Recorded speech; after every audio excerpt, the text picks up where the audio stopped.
કે બેઠી શું ચિંતા ના કરતા।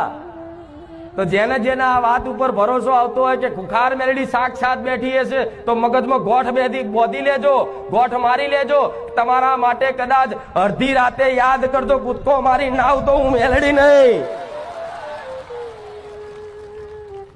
ગમે તે સમયે, ગમે તે ચોગડિયાએ, ગમે તે જગ્યાએ, ગમે તે સ્થાને મને સોલંકી પેઢીની, મન રોમવારી મેલડી, ખુખાર મેલડી મને એક વખત ટવકો કરી જોજો। સેકન્ડ પલવારમાં આંખના પલકારે તમારી જોડે આવીને ઊભી ના થઈ જાઉં અને તમારું ના થતું હોય એવું કદાચ અશક્ય કોમ જો કદાચ ઝાટકે કદાચ સેકન્ડ પલવારમાં ના કરી આલો તો ગોળા હું સોલંકી પેઢીની મેલડી નહીં। પણ વિશ્વાસ રાખજો કે 24 કલાક ઓનલાઈન રહેનારી માતા છે। 24 કલાક ભલે લાખો ભાવિક ભક્તો રહ્યા પણ લાખો ભાવિક ભક્તોના અલગ અલગ રૂપમાં હું